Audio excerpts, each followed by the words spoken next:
en cierta área. Es la cantidad de luz que cae en cierta área y esto es lo que se llama lux. Entonces, aquí es muy importante que separemos y que se aprendan esos dos términos. Lúmenes es lo que sale de la luminaria, ¿ok? Los lúmenes es independiente si está en un espacio grande, en un espacio pequeño, tiene que ver es con la luminaria. Y iluminancia es el efecto de varias luminarias o de una, ¿ok? Sobre una superficie, un área específica.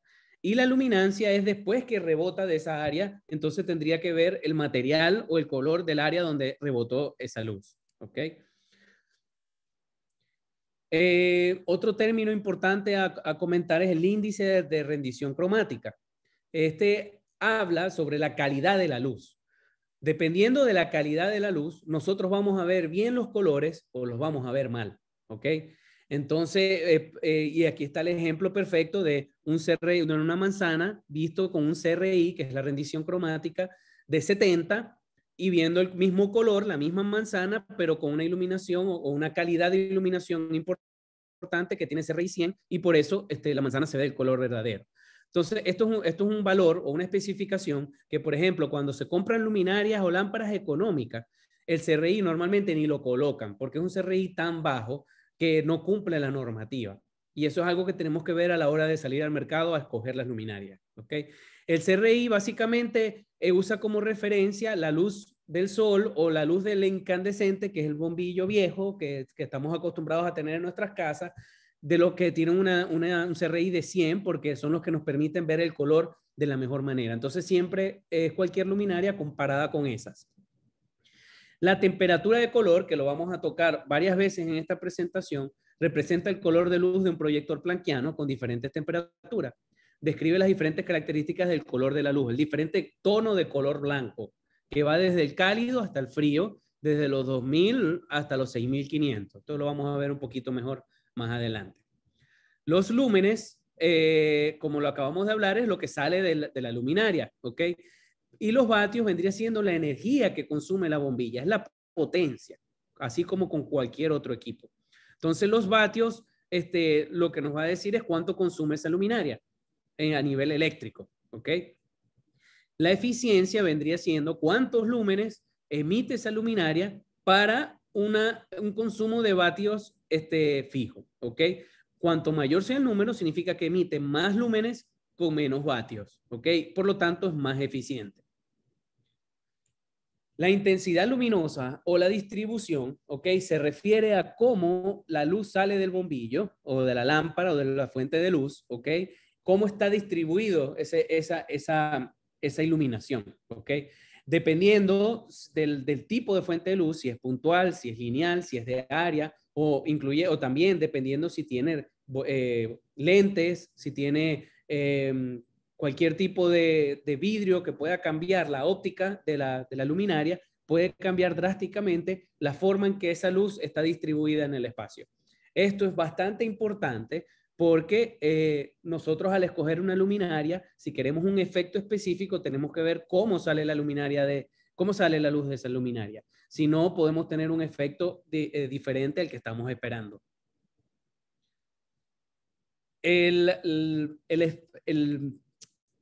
La luz, al fin y al cabo, es una radiación electromagnética. Por lo tanto, nosotros podemos medir la luz a nivel de la longitud de ondas, ¿ok? Dependiendo del tipo de bombillo, el tipo de luz, sea LED, sea fluorescente o cualquier tipo de bombillo, su distribución de la radiación electromagnética, la distribución en cómo esa potencia de energía se distribuye a lo largo del espectro, ¿ok? Va a variar. Por eso es que tenemos, por ejemplo, los bombillos incandescentes tienen una radiación electromagnética que está mayormente en la parte UV, que genera calor, pero que no lo ve el ojo humano. Por eso es que es un espacio que es una luminaria que es ineficiente, porque la mayoría de la potencia que emana está en un espectro que el ojo no lo ve. Lo otro interesante a destacar acá es que dependiendo de la radiación electromagnética o de la longitud de onda, el color que ve los humanos es diferente. El color violeta son ondas que están entre 380 y 430 nanómetros. Y el color rojo en el otro extremo está entre 740, entre 625 y 740 nanómetros. Por eso es que llaman la radiación ultravioleta a la que está después del violeta, infrarrojo, la que está debajo del rojo. Esa es la razón de esos términos. Entonces, hablando un poquito mejor de la temperatura de color, este término nace porque representa la temperatura a la cual se lleva un objeto planckiano, ¿ok? Dependiendo de la temperatura a la que se lleva, emana un color diferente. Podemos poner el ejemplo de cuando, si han visto alguna vez, cuando estén haciendo una soldadura, que son a altas temperaturas, dependiendo de la temperatura de la soldadura, la luz que emana es blanca o es azul. Vendría siendo más o menos el mismo, digamos, de ahí viene el término, ¿ok? Entonces, por eso es que se le llama temperatura de color. Pero básicamente es el tono de blanco que tiene una fuente de luz específica. Puede ir, como hablamos, desde lo cálido hasta lo frío, dependiendo de esa temperatura. Hablamos de que el blanco cálido es menor a 3300, que en inglés es warm white, blanco neutro o blanco neutral está entre 3300 y 5000, y blanco frío, cool white o daylight white es mayor, ¿ok? Y nosotros vemos estas temperaturas de color, las notamos también en el cielo, dependiendo de la hora. Sabemos que en los atardeceres tenemos una temperatura de color que es bastante cálida, y al mediodía tenemos una temperatura de calor que es bastante fría. Entonces, esto es muy importante dominarlo, porque dentro de los criterios que vamos a estudiar, se tiene que saber escoger la temperatura de color de las luminarias a utilizar en nuestro diseño, ¿ok? Dependiendo del tipo de luminaria, el tipo de fuente de luz, sea fluorescente, LED, incandescente, sea de vapor de sodio, emanan diferentes temperaturas de color. Por eso es que también a la hora de escogerla, dependiendo de la necesidad que tenemos que saber escoger el tipo de luz. Ahora, en los últimos años, gracias a la evolución tecnológica de la luz LED, los LED permiten tener temperatura de color en un rango bastante amplio. Eso nos ha permitido con el LED resolver cualquier tipo de uso que nosotros vamos a necesitar, ¿ok? Y aquí vemos un ejemplo ya visual de temperatura de color que va desde los 1000 grados Kelvin, ¿ok? Hasta los 10.000 grados Kelvin. Más adelante en la presentación, cuando hablamos de los criterios, les voy a dar recomendaciones dependiendo de los espacios a diseñar, qué tipo de qué color, qué temperatura de color es recomendable. Otro término básico importante es que hablemos de la percepción humana. ¿Por qué? Porque el efecto lumínico en el espacio es interpretado por el ojo y por el cerebro de diferente manera de lo que en verdad está sucediendo. Entonces, el ojo no es simplemente una cámara fotográfica que registra lo que está pasando, sino que registra una señal que está incompleta y que después el cerebro se encarga de completar. Por lo tanto, es importante que nosotros sepamos cómo funciona esa interpretación para poder manipularla, utilizarla a favor nuestro y no cometer errores. Por eso es que el cerebro siempre prefiere espacios ordenados, estructurados, porque son mucho más fáciles de interpretar a nivel de imagen, ¿ok? Entonces, hay muchos tipos de percepción. Por ejemplo, hay un proceso que ocurre en el cerebro de percepción constante de forma, que a pesar de que yo veo como la imagen a la derecha, a pesar de que yo veo de que la imagen es plana, mi cerebro asume de que eso es un plano que simplemente lo voy inclinando a nivel de 3 dimensiones. Y lo mismo sucedía con la famosa foto del vestido, que habían personas que lo veían dorado y blanco y personas que lo veían negro y morado, como lo vemos en este caso. Muchos de ustedes lo habrán visto de un color y otros de otro. Esto todavía no se, la percepción todavía no, o este fenómeno todavía no se tiene completamente comprobado de por qué sucede o a quienes les sucede de una manera y a quienes de otra. Hay muchos que dicen que dependiendo de la edad, el proceso de percepción es diferente. O sea, que es diferente en los jóvenes, en los niños, en los adultos y en los ancianos. Y que eso puede influir, así como diferentes experiencias visuales que hayan podido tener esa persona en específico. ¿Ok? Una de las tareas más importantes de la percepción es poder distinguir de formas que cambian continuamente espacialmente y a nivel de iluminación, pero que el cerebro las pueda reconocer como iguales, simplemente que están en contextos diferentes.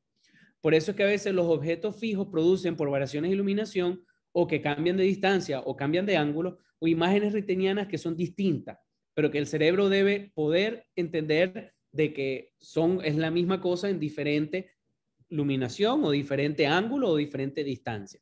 Y esto es muy importante aprenderlo para nuestra estructuración, y creo que como arquitectos, no solamente a nivel de iluminación, de diseño de iluminación, sino como arquitectos es muy importante entender cómo funciona la percepción humana para entender qué es lo que nos parece bonito, qué es lo que nos parece agradable o que el cerebro le complace de un espacio y qué es lo que no. ¿Por qué cuando vamos a un lugar nos agrada y cuando vamos a otros no? Y, y la iluminación te permite ordenar mucho ese espacio.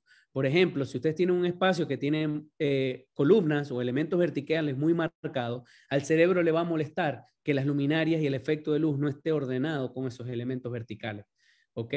Igual, cuando es un espacio que es completamente, que tiene una textura o que es homogéneo, el cerebro le va a agradar y lo va a interpretar mejor y lo va a complacer el hecho de que las luminarias generen una iluminación uniforme sobre ese material homogéneo. Y por eso es que nosotros siempre tenemos que estudiar no solo la ubicación de las luminarias, sino también el efecto de luz sobre las paredes y sobre el espacio como tal. Pasamos a los tipos de luminarias. Como ven, estoy pasando bastante rápido por estos conceptos básicos y estos términos básicos que en el webinar anterior expliqué para poder llegar, digamos, al lomito de la presentación. Existen 3 grupos de tipos de luminarias, de lámparas y de fuentes de luz.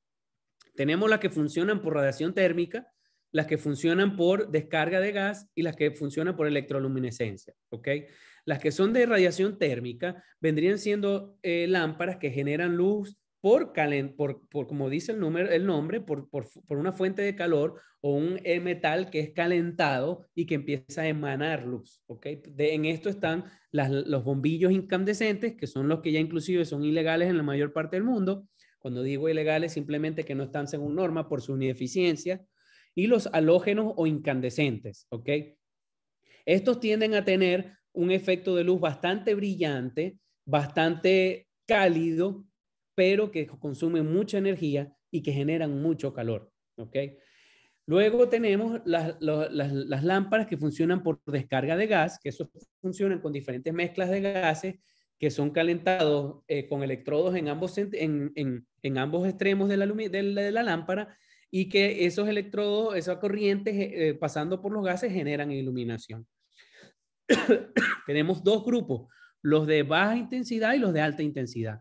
En los baja intensidad tenemos los fluorescentes normales, que vendrían siendo los tubos fluorescentes que conocemos, y los fluorescentes compactos, que es una mejora a eso, que son los que llaman ahorradores, que es una mejora a los tubos fluorescentes porque se lograron hacer más compactos y con los zócates iguales a los bombillos incandescentes, lo que nos ha permitido cambiar los bombillos de la casa por estos bombillos ahorradores.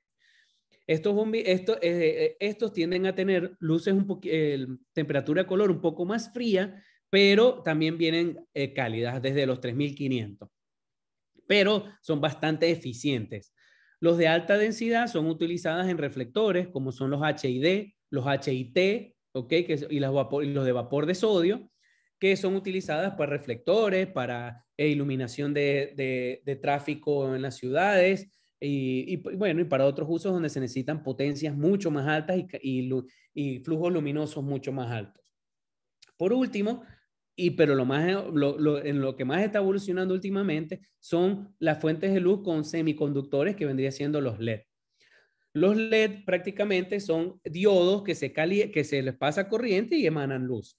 Son muy, muy eficientes, tienen una versatilidad enorme, que cada vez siguen demostrando la versatilidad que tiene LED, no solo a nivel de las características que podemos, o las variables que pueden tener, como temperatura de color, como forma de utilización en las luminarias, como eficiencia, sino que también nos ha permitido tener diferentes, o sea, que los demás tipos de lámparas cada vez se utilicen menos. Lo interesante es que dependiendo de la fuente de luz, estas van a emanar una luz en diferentes radiaciones electromagnéticas con diferentes espectros. Como les decía antes, los incandescentes generaban demasiada radiación electromagnética en un espectro que no veía el ojo, o sea, que no nos convenía como una fuente de luz, porque no lo ve los humanos, pero generaba calor porque era radiación ultravioleta y infrarroja. Entonces, el LED, en cambio, genera la radiación muy específica. Por eso es que con el LED podemos tener luces de colores, porque concentramos toda la radiación electromagnética en un espectro específico que sea del color que yo estoy buscando. Ahora, para tener un buen CRI, o sea, que la calidad de la luz sea importante, siempre se quiere o se trata de que esta curva de cómo emite la radiación, la fuente de luz, sea lo más continua posible, o sea, que tenga radiación en todo el espectro del ojo humano. Para que eso es obvio porque queremos que haya suficiente energía distribuida en todos los colores, por decirlo de una manera. Pasamos al concepto de drivers o transformadores y dimmers. Los drivers o transformadores lo que hacen es transformar la corriente de alterna a continua o de un voltaje a otro voltaje, ¿ok? Esto lo utilizan mucho, por ejemplo, las luminarias LED necesitan transformadores porque funcionan en 12 y 24 voltios y nosotros en la casa normalmente tenemos 110 y 220.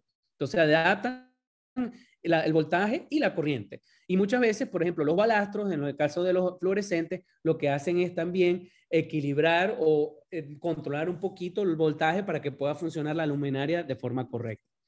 ¿Qué tipo de drivers hay? Dependiendo de corriente constante, si son spots, apliques de pared o de luminarias decorativas, y drivers de tensión constante, que son como tracks, líneas de luz, cintas de LED y proyectores. Los dimmers, el dimmer lo que ayuda es a controlar la intensidad de luz de una luminaria en específico. Un aparato electrónico que permite que lo regulemos. Por eso utilizamos el término dimmerizar cuando en cierto espacio tenemos un grupo de luminarias y yo bajo la cantidad de luz. Eso nos permite crear escenas, que sea más dinámico el ambiente y que podamos siempre estar más a gusto dependiendo de la actividad que vamos a usar. Esas son las ventajas que tiene y nos ayuda también a consumir menos electricidad. Entonces, la luminaria tiene como función controlar el flujo luminoso porque le puedo poner lentes, difusores, nos permite acomodar una o varias lámparas para poder tener más o menos potencia, protege al usuario de un correntazo y de objetos cercanos que no se vayan a sobrecalentar y tienen una función estética. Por ejemplo, en las luminarias decorativas, como una lámpara de mesa, de pie, colgante, nosotros con la carcasa o con lo que le colocamos alrededor le damos la apariencia a esa luminaria. Pero las luminarias se pueden clasificar de muchas maneras. Se pueden clasificar, y estos términos es importante que los aprendan para cuando vayan a comunicarle a sus clientes el concepto o la propuesta que ustedes tienen. Se pueden clasificar según su montaje. Pueden ser luminarias de techo, pared, piso, pero dentro del techo, pared y piso pueden ser empotradas, pueden ser superficiales o pueden ser suspendidas. En el pared puede ser empotrada, superficial o sobre un brazo. Entonces es importante que manejen estos términos para que puedan comunicarse de forma más efectiva y que sepan que existe en el mercado todo este tipo de variantes. Según su geometría también se puede clasificar las luminarias. Pueden ser puntuales, que pueden ser circulares o cuadradas, pueden ser lineales o pueden ser planares, cuando tenemos luminarias que cubren un área bastante importante. También podemos clasificar las luminarias según su curva de distribución. Tienen una curva baja, media o abierta. Eso se habla con la óptica de cómo sale la luz desde la luminaria, ¿ok? Dependiendo del uso, por ejemplo, si quiero acentuar una escultura, el ángulo de luz tiene que ser bajo. De repente, si lo que quiero es iluminar un espacio controlado, puede ser una luminaria media, pero si lo que quiero es tener una iluminación difusa bastante amplia, la óptica sería abierta. Y este ángulo puede ser en dos sentidos, en el sentido X y Y, dependiendo de la forma de la luminaria. Los programas como el Dialux nos van a dar curvas de distribución que nos permiten ver una luminaria en específico en cómo se está distribuyendo en el espacio. ¿Ok? También yo puedo clasificar las luminarias según su operación, si son fijas o estacionarias, o si son móviles, que son más dinámicas. Y muy importante, según su protección. Cuando ustedes vayan a especificar luminarias, tienen que colocarle qué protección mínima tiene que tener. Las luminarias se protegen por seguridad contra entrada de cuerpos sólidos como el polvo y contra líquidos como el agua. Entonces, eso, según la norma internacional, se ha establecido de un término llamado protección IP. Luego del IP aparecen dos números, nosotros llamamos IP XY, dependiendo de los dos números. La X va a hablar sobre qué protección tiene de cuerpo sólido y la Y va a hablar sobre la protección contra los líquidos. Dependiendo del número, van a tener poca protección para el cuerpo sólido o alta protección, o poca protección a los líquidos o alta protección a los líquidos como las que son sumergibles. Aquí les dejamos una imagen de los IP recomendados para diferentes usos. Por ejemplo, para usos interiores, IP23 es más que suficiente. Para usos exteriores, pero en fachada, IP44 es suficiente. Para usos empotrados en suelo en el exterior necesitamos IP65, pero si estoy cerca de la piscina, IP67. Si estoy sumergido en la piscina, IP68 o hasta IP69 si está muy profunda la piscina.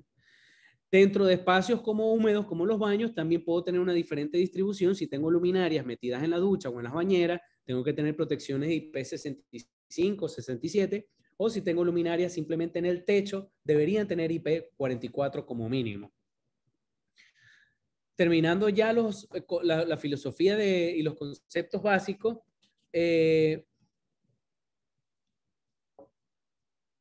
hablamos de filosofías de diseño. Dando una pequeña historia de cómo han evolucionado las filosofías de diseño. Al principio, y eso al principio me refiero de 40 años para acá, porque lo que es el diseño lumínico como tal es una profesión y es una disciplina que es relativamente nueva. Al principio se diseñaba simplemente tomando en cuenta factores cuantitativos. Simplemente lo que se quería saber si había mucha luz o era poca luz. Y esto todo nace simplemente para aumentar, en Estados Unidos, para aumentar la productividad en las oficinas. Entonces, simplemente lo que mide es la cantidad de luz que cae sobre una superficie. O sea, que solamente controla los lux o la iluminancia. No tomaba en cuenta más nada. Esto obviamente generó unas tablas que dependiendo del uso, si era una oficina, si era una residencia, si era circulación, si eran oficinas de trabajo tipo biblioteca, si eran oficinas de, no sé, donde se necesitaba un nivel de iluminación mayor o de repente era un salón de clase, dependiendo del uso, pedía una cantidad de iluminancia o lux mínimo, o sea, que una cantidad de luz mínimo sobre la superficie. Por ejemplo, en áreas y corredores y en pasillos pide 100 lux como mínimo. En ascensores 100 lux, pero ¿cómo se llama? En áreas de paso, según otra norma, habla de 50 lux, en escaleras 100, pero en puestos de trabajo habla de 300 lux. Y llega a hablar en tareas visuales con gran dificultad, montaje detallado, comprobación de calor hasta 1000 lux. ¿Ok? Y esto existen luxómetros con los cuales uno puede medir en un espacio la cantidad de lux. Simplemente uno pone el lux sobre la superficie de trabajo, el luxómetro, y le dice cuántos lux hay en ese espacio con esas luminarias prendidas. ¿Ok? Entonces, esta filosofía de diseño solamente controlaba eso. Empieza a evolucionar y se dan cuenta que no es suficiente. Por eso que aparece el diseño lumínico por luminancia. El anterior era cuantitativo por iluminancia, o sea que controlaba los lux. Este empieza a controlar también la iluminancia o las candelas por metro cuadrado.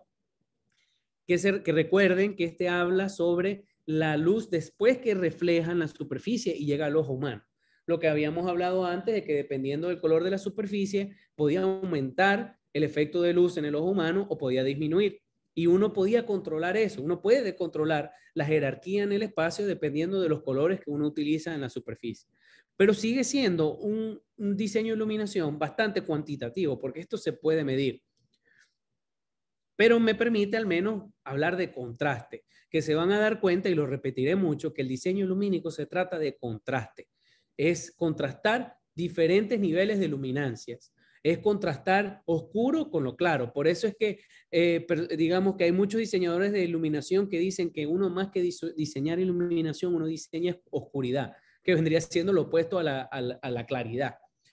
Entonces, eso lo van a ver y los invito a que cuando estén en un espacio donde sienten que esté bien iluminado, que vean por qué y se van a dar cuenta que cuando hay contraste, se van a sentir más a gusto o va a estar más estructurado el espacio. Siempre que el contraste no se sobrepase de cierta cantidad, por ejemplo, que esté en un espacio demasiado oscuro y de repente tengan una lámpara, una luminaria sobre ustedes en una mesa demasiado brillante, o que esté muy mal estructurada, como lo que habíamos hablado, que tengan un espacio con muchas columnas y de repente todos los spots estén apuntando sin ningún tipo de orden con respecto a las columnas. Y eso lo vemos acá. Fíjense que yo puedo estar cumpliendo con la primera filosofía de diseño en ambas imágenes, que es simplemente a nivel de iluminancia. Yo puedo tener 300 lux en las mesas en la imagen derecha y 300 lux en las mesas en la imagen izquierda. Pero fíjense lo que hablo del contraste, por qué nos invita más la imagen derecha, por qué nos gusta más a nivel de diseño e iluminación comparado con la izquierda. Y es por el contraste. Y esto lo estamos logrando gracias a la luminancia. En la imagen derecha están utilizando unas superficies blancas con fondos oscuros porque estoy concentrando la iluminación donde la necesito, que es sobre la superficie de trabajo. Lo mismo sucede en este baño, que cambiando el color de la superficie, logro, a pesar de que tengo la misma iluminancia, la misma cantidad de lux están en esa superficie, lo que sí cambia es la luminancia, que es lo que refleja en el ojo, porque lo que hice fue simplemente cambiar el color de la superficie. Pero todavía faltaba algo, y era que no se tomaba en cuenta el hombre, la psiquis del hombre, la percepción. Por eso es que se convierte en el tercer factor a tomar en cuenta, al lado de la luz y al lado de la arquitectura, siendo la psicología de la percepción la clave, en contraste con lo fisiológico, lo medible. No era solamente limitar valores cuantitativos, sino cómo la realidad se percibe y cómo se reconstruye en el proceso, lo que les decía. No es solamente cómo está en verdad, sino cómo el cerebro está interpretando esa iluminación. Se nota que la percepción no era solo la reproducción de imágenes, sino que era una interpretación compleja. Entonces la luz no está solo para permitirnos ver las cosas, sino que les da prioridad, jerarquía y forma. Eso es lo más importante y que quiero que se lleven de esta presentación. El diseño de iluminación se trata de ordenar el espacio, de darle jerarquía, de darle estructura, prioridad a lo que quieren ustedes que vea primero el usuario o la persona que va a disfrutar el espacio. Y eso está íntimamente relacionado con el diseño interior y la arquitectura, porque se supone que es el mismo concepto que debe llevar el espacio arquitectónico o interior.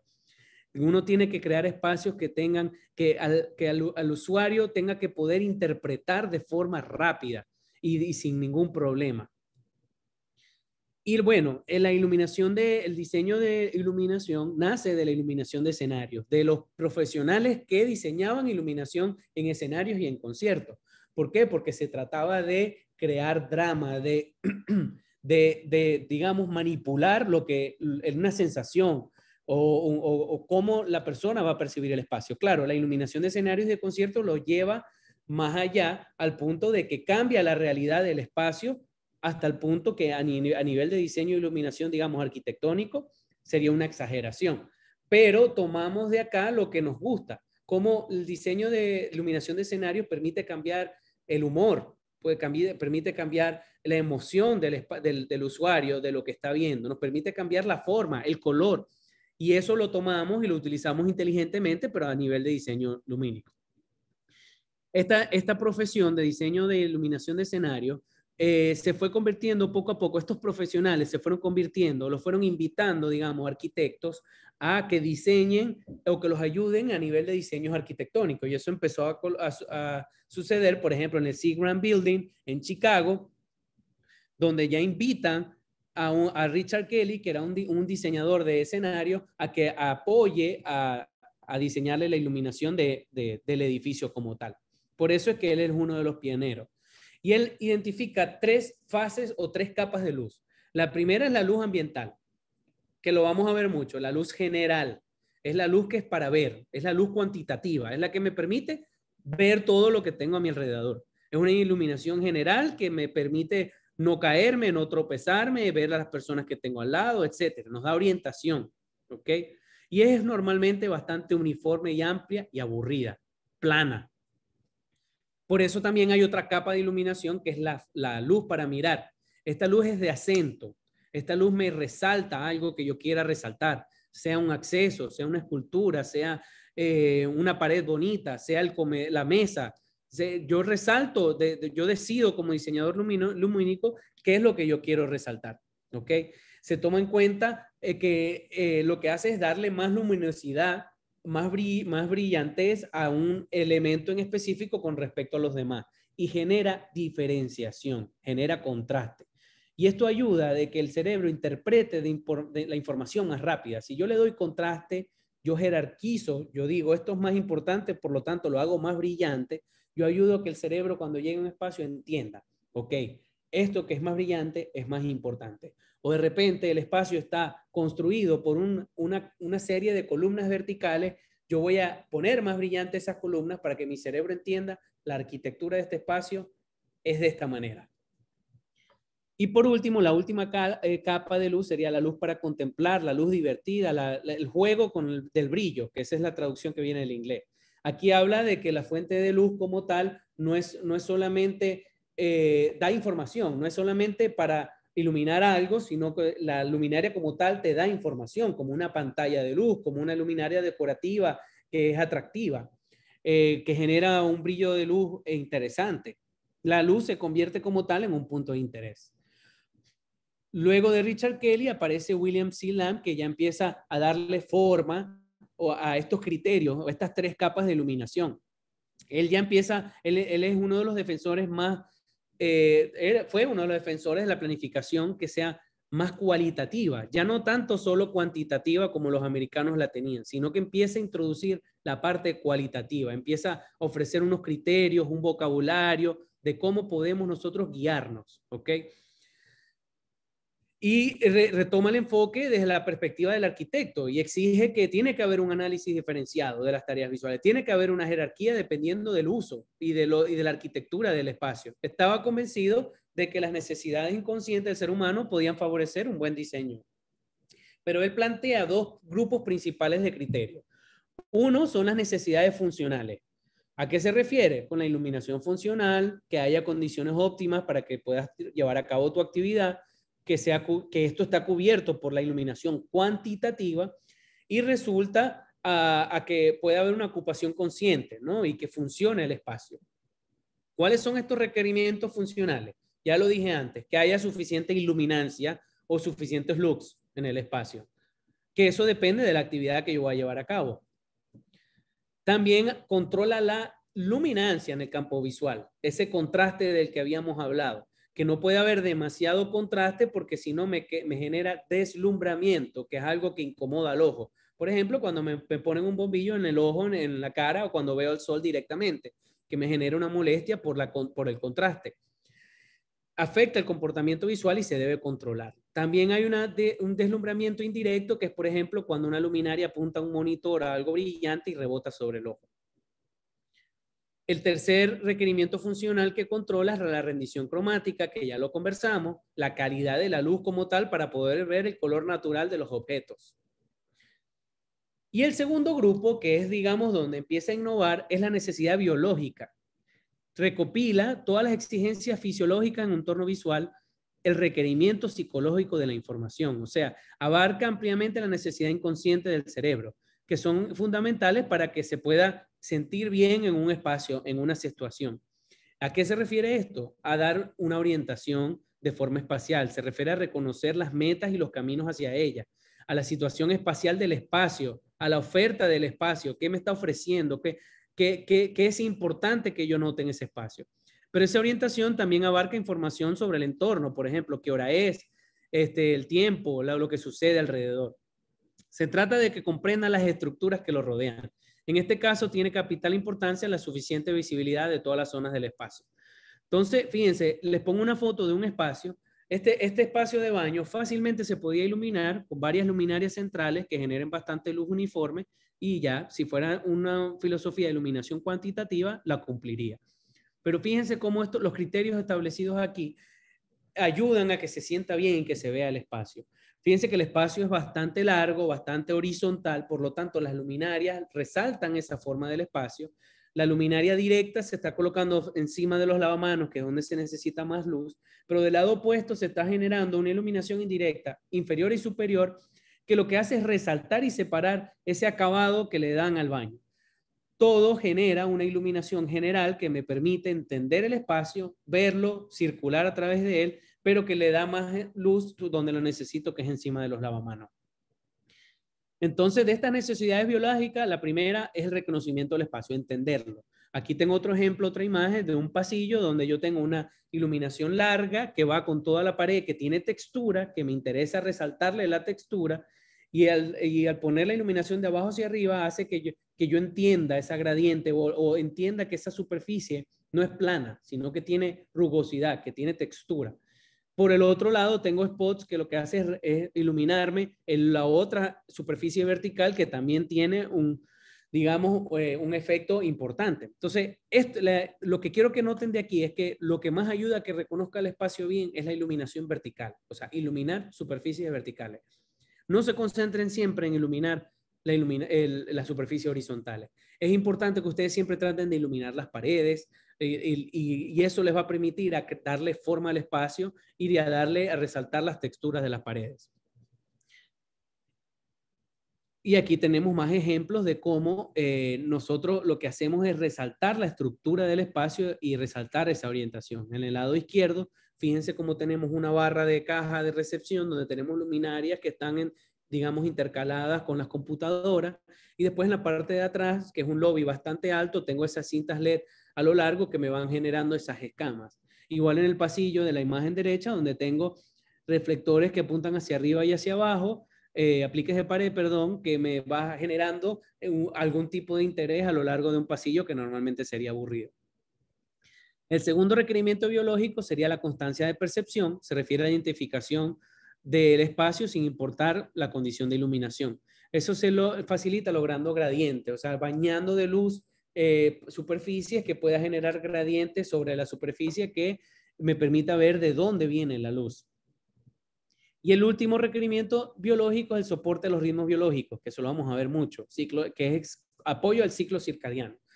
Acuérdense que el ritmo circadiano del hombre, del humano, depende de la actividad. Durante el día es diferente, genera actividad o activación del cuerpo y durante la noche es recreación y relajación. Y eso lo controla el espectro de luz. Dependiendo del color, temperatura de luz y de la intensidad de luz, el cuerpo entiende que es de noche o que es de día y secreta diferentes hormonas que cambian nuestro humor, cambia, digamos, nuestra forma de actuar. Esto es, entonces nosotros deberíamos tener unas temperaturas de colores que vayan acorde al ritmo circadiano. Durante el día es importante tener elevados niveles de iluminación y iluminación bastante neutra, y durante la noche bajos niveles de iluminación y bastante cálida. Por eso es que en los restaurantes siempre ponemos iluminación cálida y de baja intensidad para sentirnos relajados, ¿ok? Y eso lo vamos a ver bastante más adelante. Y eso obviamente, ¿por qué el cuerpo actúa de esa manera? Porque lo que está haciendo el cuerpo, acuérdense que viene de una evolución de miles de años con respecto a donde está el humano, que es en la Tierra.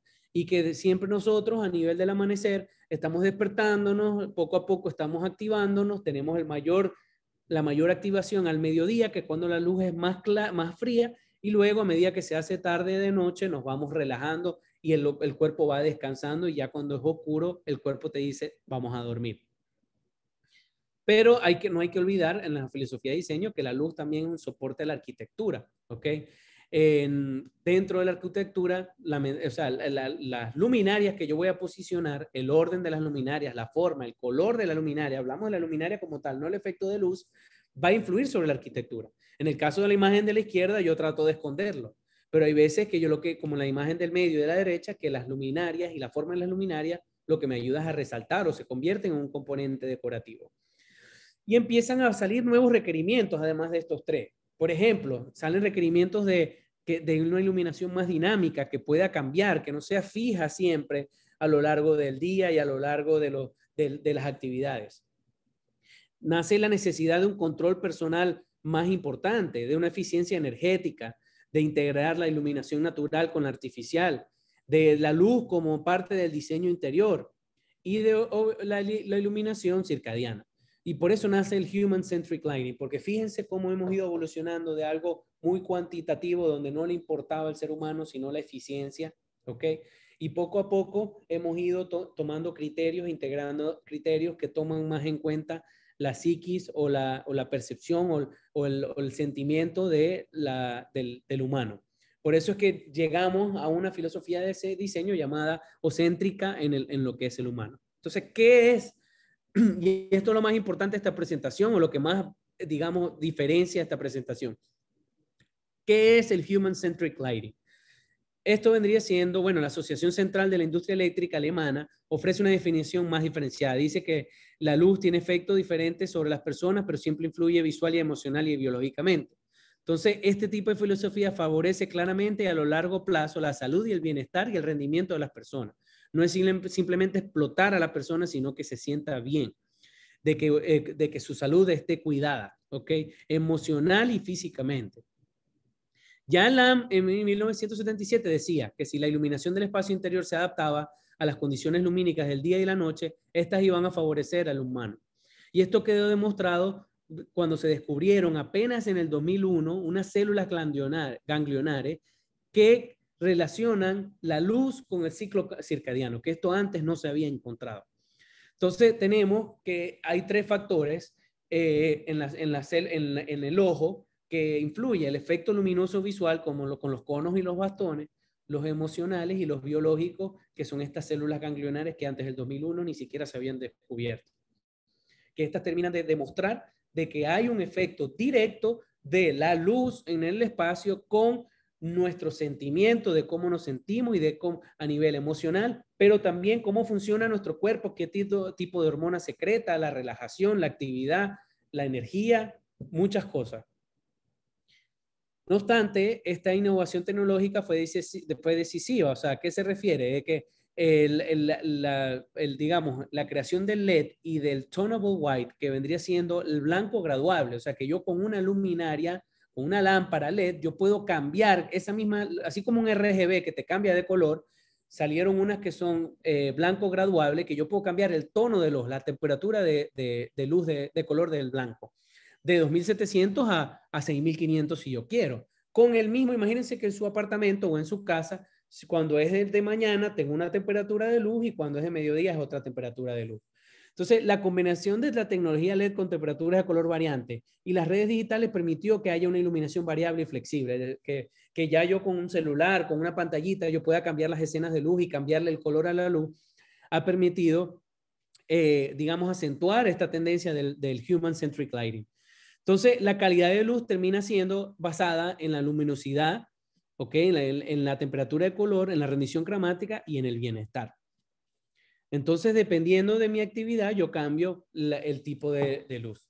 Entonces, ¿qué características de la luz van a afectar este ciclo circadiano? Bueno, el tiempo, o sea, la hora, la luminosidad, el espectro y la distribución luminosa. O sea, que yo tengo que ver, cambiando la intensidad de la luz de mi diseño, de la temperatura de color de mi diseño y la distribución luminosa de mi diseño, yo voy a poder manipular cómo el humano se va a sentir, el usuario se va a sentir y cómo va a reaccionar su cuerpo. Estas diferentes condiciones lumínicas, en el caso del tiempo, del día y la noche, influyen de manera decisiva en el ritmo circadiano. Entonces es importante que se sincronice lo mejor posible ese ciclo cronológico de luz diurna con la iluminación y el ciclo circadiano. Se recomienda una temperatura de color fría por la mañana y una temperatura de color blanco cálido por la tarde. Ahora, con respecto a la luminosidad y al espectro, para el ritmo circadiano son relevantes las longitudes de ondas cortas, por ejemplo, para poder influir en la liberación de la hormona melatonina a través del sistema no visual, ya que ésta controla el ritmo circadiano del organismo. Entonces, lo que hablamos, de repente necesito mayor niveles de iluminación para tener más actividad en el cuerpo humano y menores niveles de iluminación para lograr relajación. Y es algo que después que uno lo dice es obvio, como cuando uno se va a dormir y va a ver una película y se quiere relajar, uno baja o dimeriza la cantidad de luz o simplemente apaga porque uno quiere relajarse. Entonces, estas hormonas de cortisol y melatonina tienen un efecto anticíclico. Por la mañana el cuerpo produce más cortisol para activarse, activar los procesos metabólicos, la concentración en la sangre disminuye de nuevo a lo largo del día. Y la concentración más elevada de melatonina se produce por la noche a las 3 de la madrugada.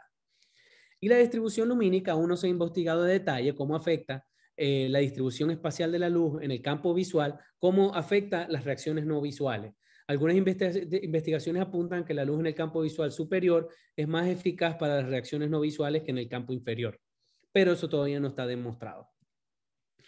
Entonces, esta tendencia se está utilizando en muchas funciones. Por ejemplo, hay clínicas y manicomios donde se está utilizando los diferentes tonos de iluminación blanca para calmar al paciente, para evitar de que tengan episodios, o también para doctores que les toca trabajar y estar en alerta en la noche, en turnos nocturnos.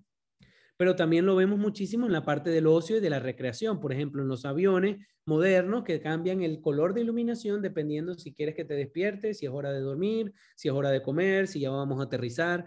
Y es bastante agradable y va bastante con el vuelo en este caso, y trata de estar sincronizado con el ciclo circadiano. Después de ver estas filosofías, empezamos ya con el diseño lumínico como tal, la planificación lumínica. Y les voy a dejar un orden de cuáles son los pasos que deberían seguir y que los invito a que los practiquen. La planificación de la iluminación arquitectónica es planificar el contexto visual de los usuarios, ¿ok? Y aquí asociamos aspectos físicos y fisiológicos de la luz con la psicología humana. Primer paso que ustedes tienen que hacer es evaluar los requerimientos de físicos, psicológicos y arquitectónicos del espacio. O sea, estudiar qué actividad va a haber ahí, cómo se deberían sentir las personas que van a estar ahí y cuál es la arquitectura del espacio y qué se quiere resaltar. Básicamente, vayan al inicio de la presentación, vean los requerimientos físicos, psicológicos y arquitectónicos que presentamos y comparen o estudien cada uno de ellos con respecto al espacio que ustedes van a diseñar. El segundo paso sería desarrollar el concepto lumínico con las estrategias de iluminación a utilizar. Y aquí lo puedes expresar con cualquier modo de representación que tú tengas. Esto siempre ayuda. Hay muchos arquitectos que les gusta trabajar con conceptos y otros que no. El hecho de que tengas un concepto no significa que, ok, el concepto mío es la gota del agua. Entonces, por lo tanto, todo va a ser azul y va a tener la forma de la gota del agua y todo tiene que ver con la gota del agua. No. El concepto lumínico es una idea principal que te ayuda a tomar decisiones, que tenga un norte de todas las decisiones y estrategias que tú vas a llevar a lo largo de tu diseño. Y esto aplica para el diseño arquitectónico interior y en este caso para el diseño de iluminación. Entonces, después que tú tienes un concepto claro, tú defines las estrategias de iluminación que vas a utilizar para este concepto. Luego que tú tienes las estrategias claras, mira, es iluminación directa con indirecta, ahorita vamos a ver las estrategias. Viene la parte de cómo voy a lograr esas estrategias, o sea, cómo voy a lograr ese concepto. Aquí se configuran y seleccionas la luminaria, o sea, configuras las luminarias en el espacio y seleccionas qué luminarias y qué fuentes de luz vas a colocar para lograr ese concepto lumínico y para lograr cumplir todos los requerimientos que habíamos hablado, de efecto lumínico, de calidad de luz, de óptico, la protección que tiene que tener, la rendición cromática, el color de la luz, la durabilidad, potencia, un montón de variables que uno tiene que tomar en cuenta. Y en este momento tú elaboras los planos de planta y los detalles. Por último, tú diseñas cómo se van a controlar, cómo se van a esas luminarias, cómo se van a comunicar entre ellas y con el usuario y qué zonas de control vas a tener. Cuando vas a evaluar los requerimientos en el paso 1, les invito a que utilicen para el Human Centric Lighting la AAA. Siempre tienen que tomar en cuenta la arquitectura, la actividad y el ambiente. La luz para la actividad es ajustar el nivel de luminosidad a que cree un ambiente luminoso atractivo, ajustándolo a qué tarea vas a llevar, si es oficina, si es residencia, lo que hablamos. Evitar el deslumbramiento para que no cause incomodidad. Tomar en cuenta la hora del día para adaptar la iluminancia y la temperatura de color a la luz natural y a la actividad. Facilitar el reconocimiento facial para que haya comunicación humana. Y tenga en cuenta las actividades del espacio. Planifique una iluminación que puede estar zonificada dependiendo de los diferentes usos. Como una cocina puede tener un uso de cocina, como de relajación, como de cena, como de fiesta, como de diferentes cosas. Como en este momento que estoy en la cocina haciendo un webinar. Luego, la luz para el ambiente. Facilite la orientación espacial para que el usuario sepa dónde están las entradas, dónde están las cosas importantes del espacio. Muy importante la iluminación vertical en este caso. Facilite la orientación temporal para que uno sepa en el transcurso del día qué hora es. Crear jerarquías de percepción acentuando las zonas más importantes. Ajustar el ajuste personalizable para que la persona, dependiendo de su humor o de su actividad, pueda cambiar las escenas con la iluminación dinámica. Tenga en cuenta el confort visual, o sea, que sean luminarias bien apantalladas y disponerlas correctamente. Luminarias con buena rendición cromática y bueno, y que esté integrado con la iluminación natural. Y la tercera A es la luz para la arquitectura. iluminar las superficies verticales y importantes a nivel arquitectónico, estructurar las zonas, ilumine los espacios dependiendo de la zona, acentuar los elementos arquitectónicos creando jerarquía, tenga en cuenta los materiales, qué materiales voy a resaltar, cuáles tienen textura, cuáles no, seleccionar el lugar de montaje para que esté integrado con el diseño arquitectónico e interior, y tenga en cuenta el confort visual, ¿ok? Para que estén bien apantalladas y no haya ningún problema. Y por supuesto, muy importante hoy en día, cómo la luminaria se está transformando en un elemento de diseño como el mobiliario. Luego que uno evalúa los requerimientos, defines las estrategias. Vas a utilizar iluminación directa, que es muy sencilla de entender, es cuando la luz apunta directamente hacia la superficie a iluminar, o la indirecta, que se logra con el rebote de luz y que genera una luz bastante difusa. La directa es bastante direccional, ayuda a modelar objetos y elementos arquitectónicos, permite distribución diferenciada del espacio y te permite poner las luminarias donde quieras. Pero la indirecta genera una luz muy uniforme y suave, evita problemas de alumbramiento, escasa modelación, no te diferencia mucho los espacios y no hay acentuación de nada. Los techos se ven más altos. La mezcla de luz directa e indirecta es bastante utilizado porque te ayuda, te agarra las ventajas o te toma las ventajas de ambos, ¿ok? Y aquí tenemos ejemplos de proyectos donde se utilizan elementos de iluminación directa e indirecta.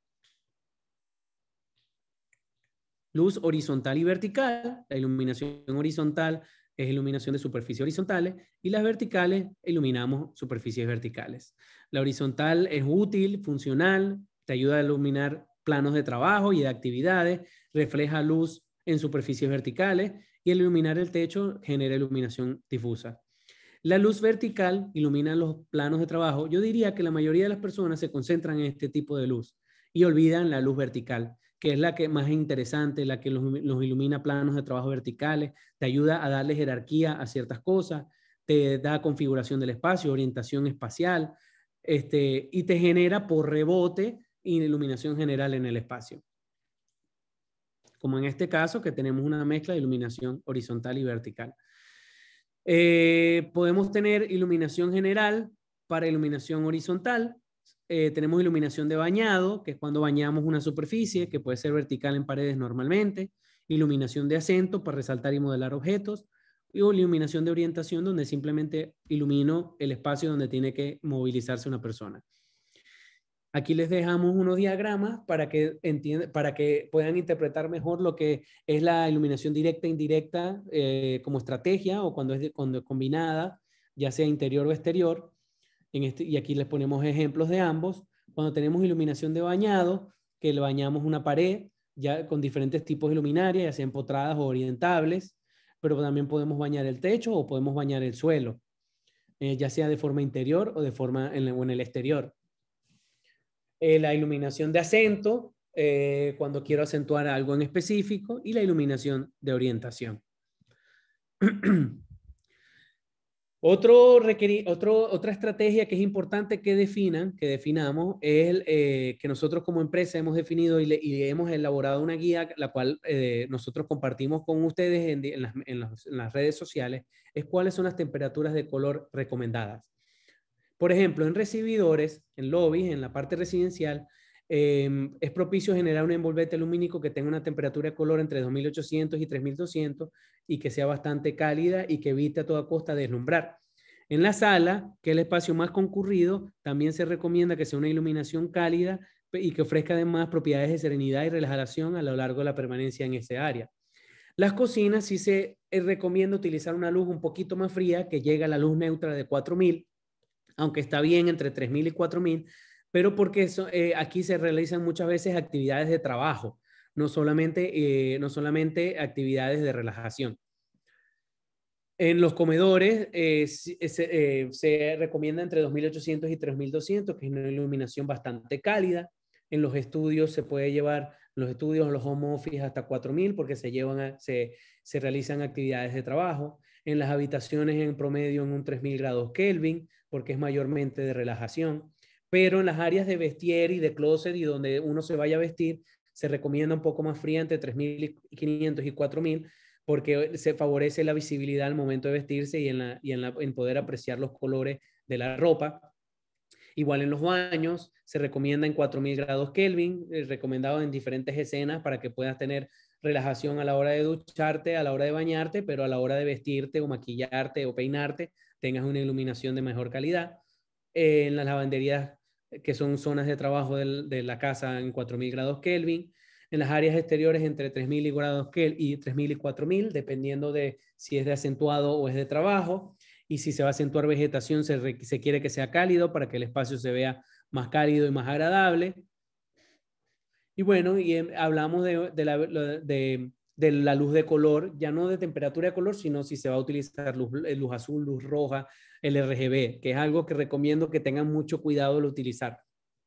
Porque la luz de color tiene beneficios. Crea color en un espacio que puede ser neutro y aburrido, intensifica un color de una superficie. Si tengo una pared rojo y le pongo luz roja, se va a ver más roja. Atrae la atención a los elementos iluminados y acentúa la arquitectura. Siempre se va a acentuar más. Si tengo un espacio iluminado con blanco, va a resaltar más. Si de repente algo lo acentúo con rojo o con azul, genera emociones dependiendo del color y permite enviar mensajes con el cambio de color. Aquí les dejo más o menos las emociones que causan dependiendo del color. El azul transmite positividad, confianza, seguridad. Por eso se usa mucho en espacios comerciales, en agencias bancarias, en oficinas. El amarillo es optimismo, jovialidad. Por eso se utiliza mucho también en espacios comerciales. El rojo es energía, excitación, impulso. Por eso se utiliza en espacios comerciales como tiendas, gimnasios, espacios locales o locales comerciales. El verde ya es más calma, tranquilidad, serenidad, por eso se utiliza en áreas de bienestar como spas, centros de relajación, hospitales. El naranja es un resultado del amarillo y el rojo, por eso es intenso, creativo, se impulsa la creatividad, la euforia, el entusiasmo. Por eso se utiliza en entornos creativos como oficinas, estudios y escuelas. Y el violeta también transmite bienestar, calma y suavidad. Entonces, ¿qué les recomiendo para utilizar color? Tienen que utilizarlo con bastante moderación, tienen que estudiarlo bastante bien.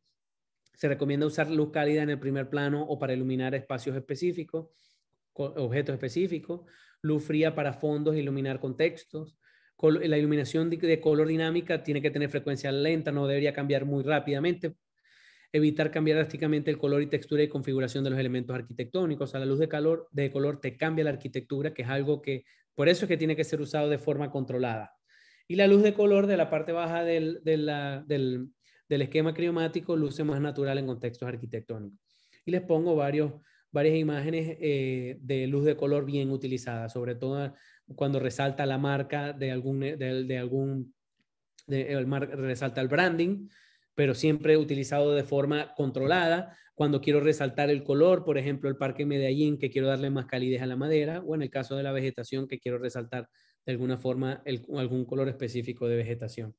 Cuando quiero darle, digamos, emoción a un espacio que normalmente es aburrido, por ejemplo, en estas salas de cine, y que obviamente esos colores son antes del cine como tal, de la película, o por ejemplo en la piscina que vemos en la parte de abajo, que se cambia el color dependiendo del uso de la piscina. En el caso de discotecas y bares y locales comerciales nocturnos, obviamente la luz de color nos permite que inclusive con la música podamos cambiar en la emoción. Queremos, dependiendo de la música o de la hora, queremos que sea algo más chill, más relajante, o de repente queremos activar a la gente en el baile, entonces se puede cambiar, digamos, de una forma dinámica el color de iluminación. Y bueno, y en la parte residencial lo usaría con bastante cuidado, sobre todo en espacios, por ejemplo, como baños o saunas, se puede utilizar para crear ambientes bastante relajantes. En el ámbito comercial, sí uno puede alocarse un poquito más con el uso de color de luz, sobre todo para transmitir información o resaltar brandings, ¿no? El tercer paso sería la selección y configuración de las luminarias. Esto se determina luego de que tenemos los requerimientos y conceptos, cómo tienen que tener pendiente la estructura del techo y del cielo raso, la ubicación de otros servicios como aire acondicionado, electricidad, plomería, cómo están las vigas, las columnas, requerimientos acústicos, requerimientos estéticos y arquitectónicos. O sea, no es simplemente agarrar el plano y empezar a rayar luminarias por doquier. Se tiene que entender todo esto para poder en verdad escoger la luminaria y colocarla, configurarla. ¿Qué les recomiendo? Inicialmente generar un layout muy regular para lograr una iluminación uniforme y bueno, y después ir personalizando dependiendo de los efectos lumínicos que se quieran lograr. No hay una receta, simplemente les recomiendo estos pasos y bueno, irán perfeccionando su proceso. Por último, revisamos cuáles son las escenas. ¿Qué son las escenas?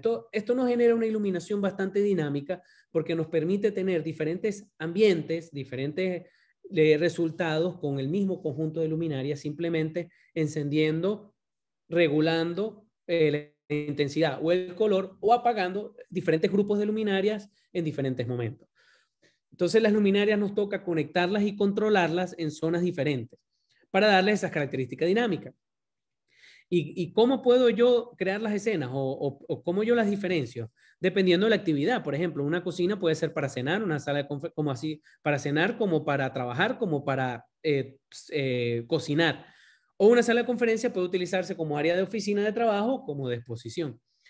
El momento también cambia. De noche solo necesito orientación, ir a la cocina a tomar agua o en el pasillo, pero de repente durante el día, durante la noche, a las 8 de la noche, sí quiero bastante iluminación.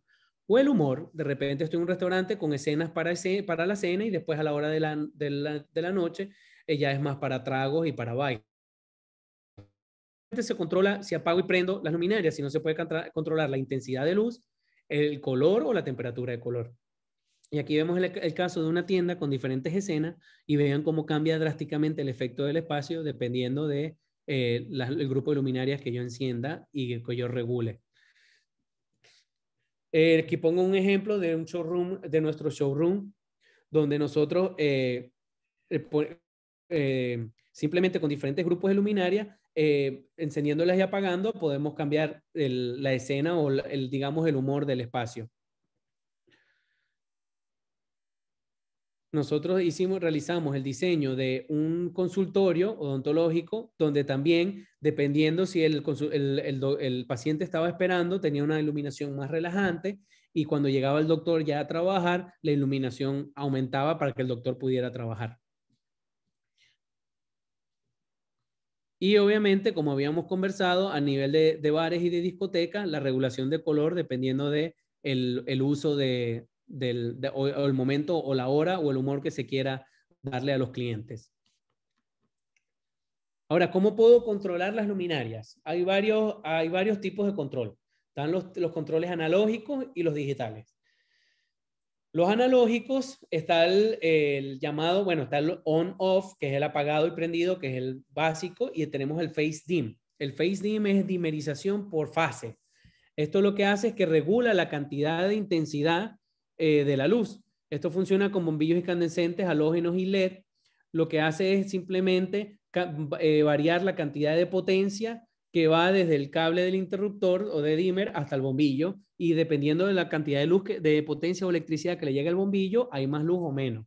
Es muy sencillo, no necesita dirección, no necesita cableado adicional, la dimerización es lineal, pero cada vez es menos utilizado.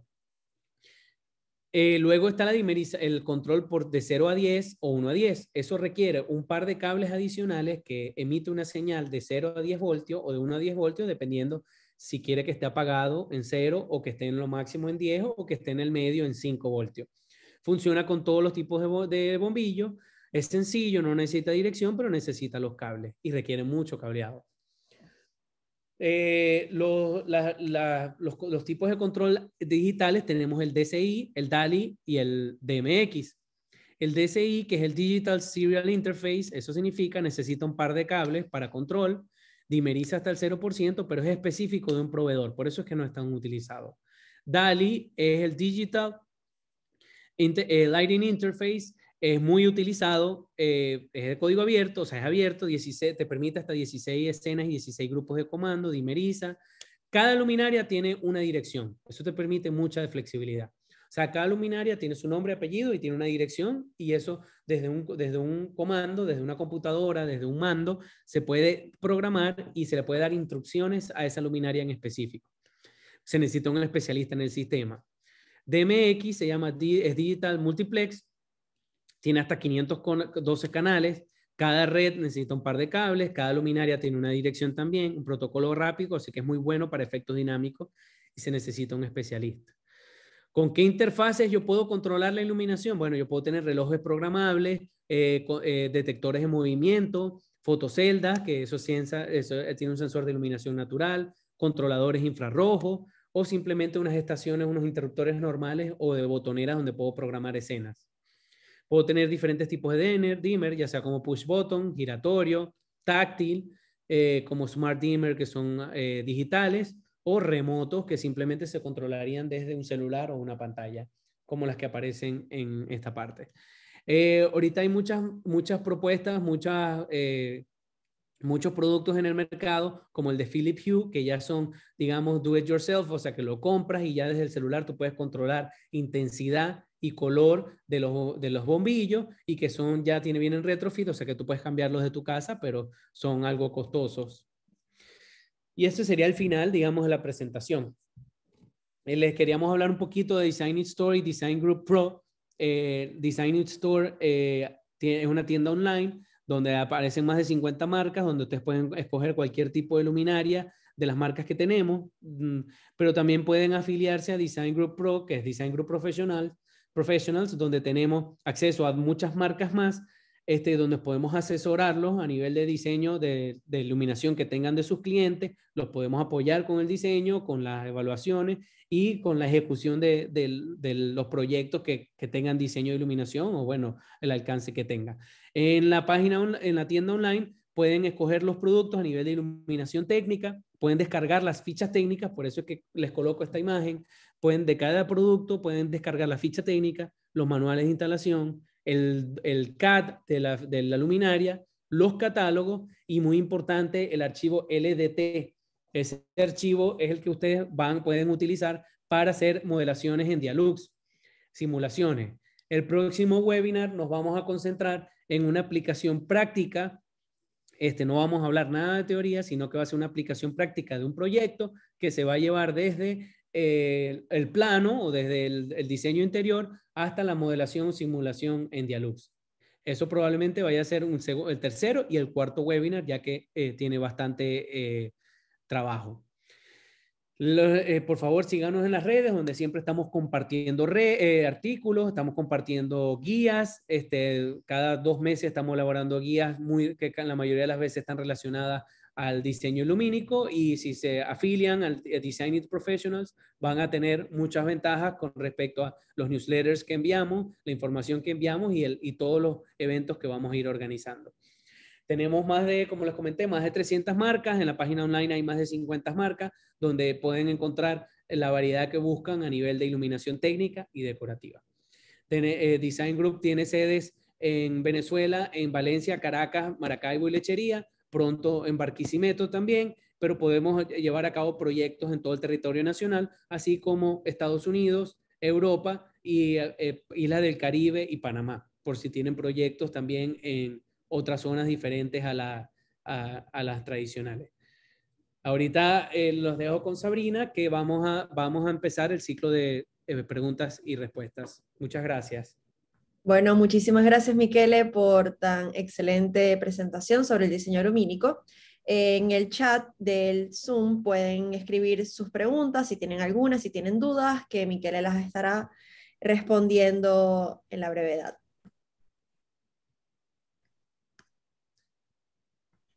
Creo que pueden elaborar las preguntas por el chat, así como por el módulo de preguntas y respuestas, ¿no? Sí.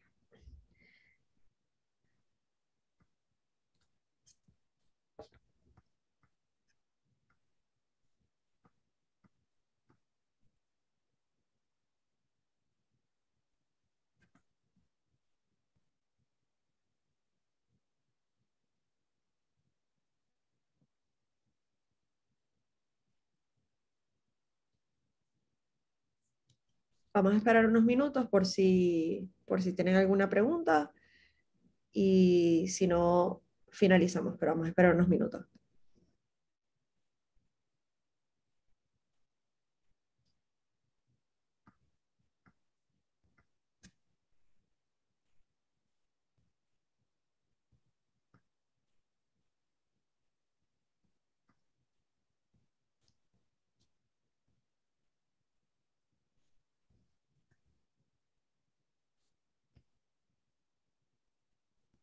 Adalberto Méndez pregunta si la presentación está disponible para descargar y comenta: gracias por este tiempo, muy útil toda la información.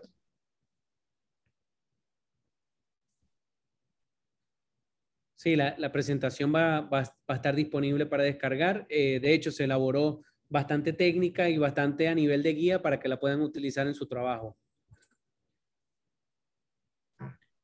Jenny Izarra pregunta si el suministro de luminarias es nacional. Sí, no, los productos son europeos y americanos. Los que están en la página online son en su mayoría europeos, pero con contacto directo por correo y con asesoramiento directo tenemos también luminarias americanas, que muchas se tienen en stock en el país, si no se pueden hacer llegar en menos de 1 o 2 semanas, de donde sea, dependiendo de la necesidad que tengas del proyecto. Adolfo Galué pregunta: muy buenas tardes. En el caso de dimmer digitales, ¿se obtienen mejores resultados? Sí, bueno, los dimmer, a ver, el tipo de control, recuerda que depende si vas a utilizar el 010, 110, si va a ser DALI, DMX. Obviamente, a medida que vas a un sistema más complejo, tienes mejores resultados.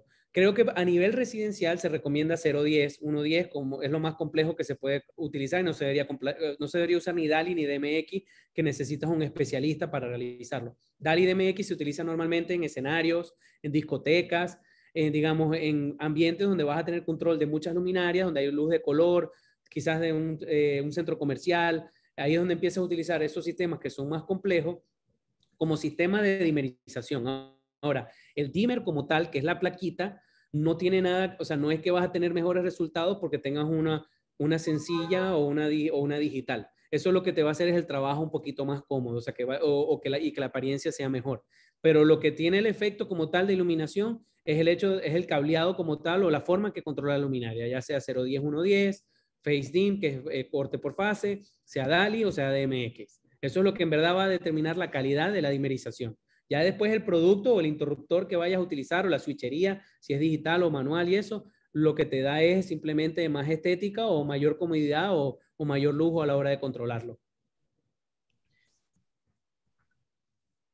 Ok, vamos a esperar un rato más por si hay alguna otra pregunta. Jenny Sarra pregunta: ¿sistemas domóticos para controlar iluminación, persianas, etcétera, han utilizado? Sí, por supuesto. Nosotros tenemos dentro del grupo de Design Group, tenemos una marca aliada que se llama LivoSmart, que suministra y instala todo lo que son proyectos de automatización de los diferentes niveles, ya sea a nivel residencial, comercial o hasta a nivel de edificio, que ya sería hipnótica. Nosotros mucho con los clientes, con los arquitectos, les hacemos ver que hoy en día cada vez más son los sistemas que uno conecta dentro de, por ejemplo, un proyecto residencial.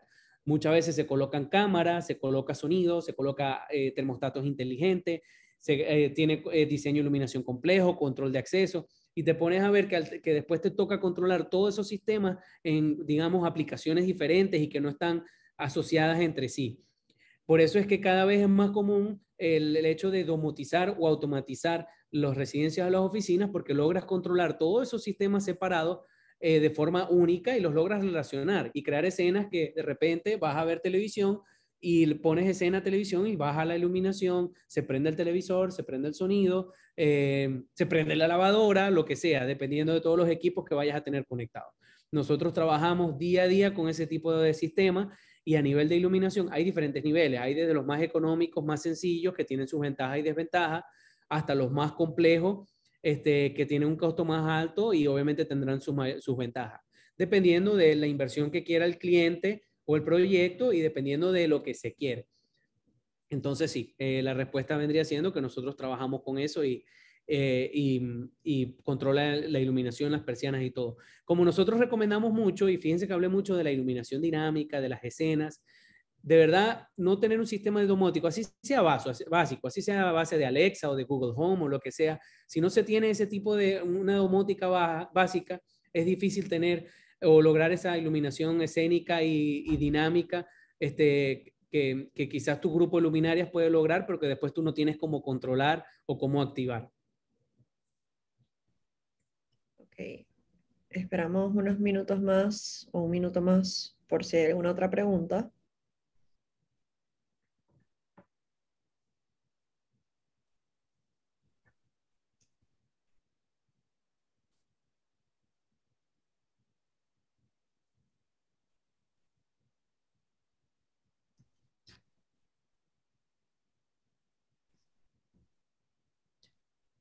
Lisbeth Blanchard, ¿podría explicar un poco más sobre los beneficios para los afiliados? Sí, nosotros tenemos muchos beneficios, ¿ok? A nivel de la afiliación de Design Group Professional, donde que eso les podemos hacer llegar a los que estén interesados. Por favor, contáctenos por correo o por Instagram, por donde sea, les hacemos llegar la presentación donde aparecen todos los beneficios.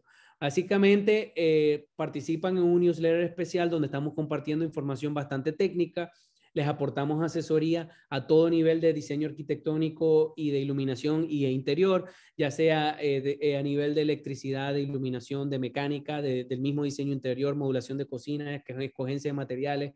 Digamos que como somos un grupo multidisciplinario con profesionales que están especializados en el área, podemos asesorarlos en cualquiera de esos temas para que ustedes puedan aportarle a su cliente el mejor servicio y el mejor proyecto. Nos asesoramos también al dominar tantas marcas y tener una base de datos tan importante de productos, desde revestimientos hasta iluminación. También los ayudamos a que cuando hagan su diseño esté más cerca del presupuesto que quizás el cliente les está dando. Digamos que uno de los principales beneficios es ese, pero aportamos muchos otros beneficios como dependiendo digamos, porque tiene varios niveles, dependiendo del nivel de participación del arquitecto dentro de nuestro grupo, porque les damos también acceso a nuestras bibliotecas de texturas, de bloques 3D, de mobiliario, de iluminación, de bloques de iluminación. O sea, les damos acceso a todo eso para que también ustedes puedan elaborar sus proyectos más rápido. Nosotros realizamos cursos presenciales en todas nuestras sedes cada par de meses, donde siempre estamos presentando las tendencias a los arquitectos que están afiliados. Entonces, bueno, tiene muchos beneficios. Obviamente tiene un beneficio económico también sobre los proyectos que traigan a la oficina. Dependiendo del tipo de proyecto y del rango y la necesidad, se manejan diferentes porcentajes. Con eso respondo de una vez la pregunta de Jenny, que está refiriéndose a eso. Y bueno, les recomendaría, para poder explicarle mejor y quizás hacer una presentación personalizada, contactarnos por correo o por las redes para enviarles toda esa información. Victoria Hidalgo pregunta, ¿has pensado en realizar un diplomado? El diplomado, lo que pasa es que nosotros digamos, hacemos esto por pasión, por compartir lo que vamos aprendiendo en nuestro día a día, obviamente por también lograr posicionarnos dentro del grupo de los arquitectos y nos conozcan y nos llamen y nos incluyan en sus proyectos y podamos aprender juntos. Entonces, digamos que hemos querido hacer este plan de webinar donde vamos transmitiendo esta información, pero ya a nivel de diplomado requiere un nivel de certificación que quizás no tenemos. Tendríamos que tener apoyo de algunas universidades o de alguna universidad o institución que pueda certificar ese diplomado. Igual, quizás no a nivel empresarial, pero a nivel de universidad nosotros nos invitan, a nivel de colegio de ingenieros, de cámara de construcción y a nivel de la Universidad de Rafael Urdaneta, digamos, cada 1 o 2 meses nos están invitando a nosotros, me invitan a mí como persona a dar cursos de iluminación o de otros temas, y que muchas veces sí tienen certificación y a veces hemos realizado diplomado. Entonces, no lo tenemos como plan dentro de la empresa, queremos seguir haciendo estos webinars donde compartimos información interesante hacia ustedes, pero no lo hemos, digamos, formalizado, no lo vamos a formalizar como un diplomado como tal. Si alguien tiene alguna otra pregunta.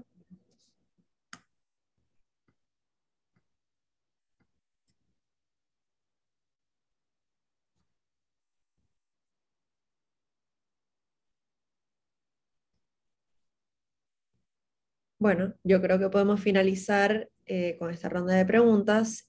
Muchísimas gracias, bueno, Michele, por compartir esta información y a todos por participar. Como él comentó, nos pueden seguir a través de, bueno, nuestras redes, Instagram, Facebook, LinkedIn, Pinterest. Y en la página web podrán encontrar tanto los proyectos como, bueno, información sobre la empresa y artículos varios que les pueden servir tanto a los arquitectos, constructores, diseñadores. Y Miquel, no sé si quieres decir algo más. No, gracias a todos. Estén pendientes porque en el webinar de hoy, digamos que tratamos de estructurar la información del webinar anterior de forma más corta para que les funcione de guía y traemos el tema de Human Centric Lighting y estén pendientes a los próximos webinars que van a ser un poquito más prácticos. Ok. Bueno, muchísimas gracias a todos y nos vemos en el próximo webinar. Chao a todos.